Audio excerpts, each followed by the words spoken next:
And so absolutely, the principles that we use as DEI practitioners, we don't work unless the leaders in the organization and the day-to-day managers are carrying those forward. And so in its quite simplest terms, I would say just remember that this is based on treating people with dignity and human respect and having a clear understanding of your own biases as leaders, learning how to interrupt them. You will never get rid of bias. You have to realize to recognize them and to interrupt them, and to remember that this is really about creating humanity practices. How are you making sure all of the people who work for you are felt and treated like they're human beings, and that there's a place for them, and that you see them, you hear them, and you want to meet them where they are to create an experience for them at work that makes sense.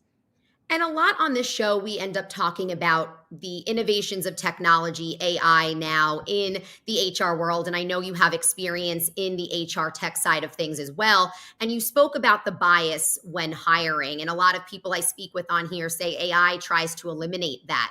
So do you think in our new ways of hiring with this new technology, will that help hire more inclusive people and more backgrounds without that bias? Do you think that's a little part of it as well to help?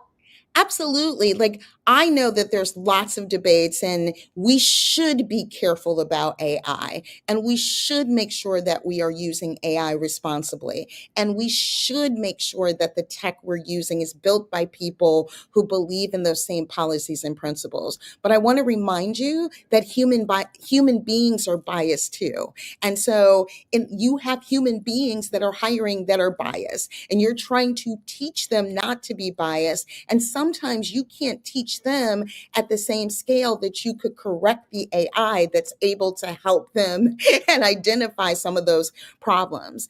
And so I am a big advocate of AI, and some of my, favorite tools that we use in the hiring process, and some of the organizations that I'm an advisor for are AR centered and centric. And so whether it's informed decisions that looks at how managers behave throughout the interview process by their video interviews, if it's the team over at EQ where they're helping the recruiters through AI through the process, whether it's the team at Textio that uses AI both in the language and the job descriptions and then taking it through in the talent life cycle and making sure that feedback is equitable. This all helps us do things at scale. And even at Diversiology, a lot of the content that we create, we use AI to help us to do that so that we can get you resources that are affordable and at scale.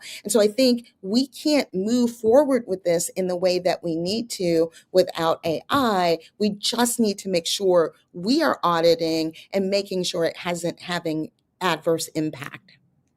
And we could talk for hours about all of these subjects, as you mentioned before, when I've been asking your questions.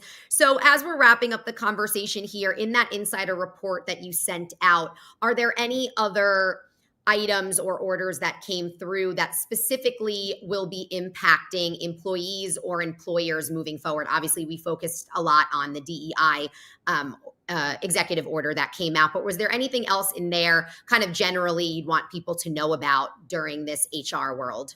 For sure.